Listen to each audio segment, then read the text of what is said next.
12 जून दिन के 1:38 पर एयर इंडिया की फ्लाइट एयर इंडिया 171 क्रैश कर गया, जो बेहद दुखद घटना है। लेकिन इसके रीजंस को हम 3D एनिमेशन की हेल्प से समझने की कोशिश करते हैं। यह एयरप्लेन अहमदाबाद से 242 पैसेंजर को लेकर 1:36 पर लंदन गेटवे की तरफ उड़ान भरता है। करीब 2 मिनट तक एयरप्लेन रनवे पर अपनी स्पीड को बढ़ाता है। जब एयरप्लेन 300 किलोमीटर पर आवर की स्पीड तक पहुंच जाता है तो प्लेन रनवे से टेक ऑफ करता है। अभी प्लेन ने जस्ट टेक ऑफ किया है और सिर्फ 191 मीटर की हाइट पर पहुंचा है, लेकिन प्लेन का पायलट मेडे कॉल करता है एयर ट्रैफिक कंट्रोल के पास में और इमरजेंसी के बारे में बताते हैं कि प्लेन लिफ्ट नहीं कर रहा है। इसके बाद में कनेक्शन लूज हो जाता है और एयरप्लेन धीरे धीरे नीचे आने लगता है और एक हॉस्टल के बिल्डिंग से जाकर टकराता है और जबरदस्त ब्लास्ट होता है।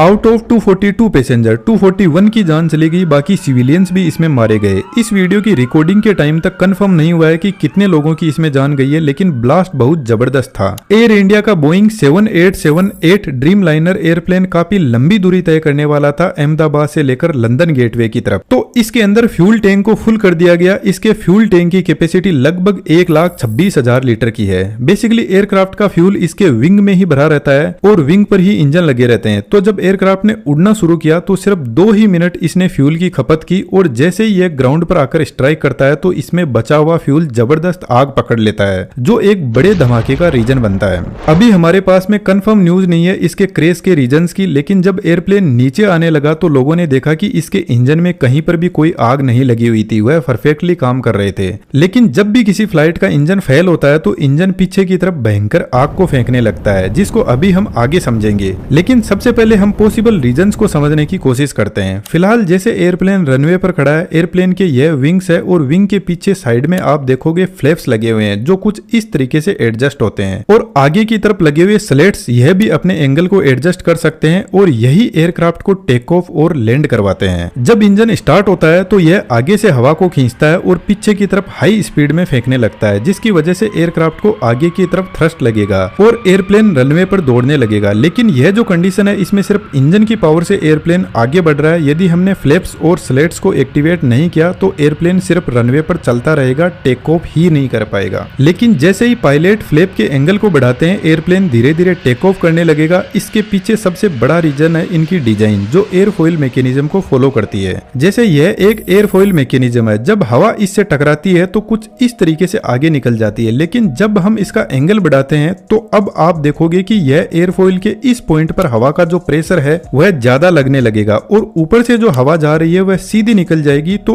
इस पॉइंट पर एयर का जो प्रेशर है वह लो हो जाएगा और हमें अच्छे से पता है चीजें हमेशा हाई प्रेशर से लो प्रेशर की तरफ बढ़ती है। तो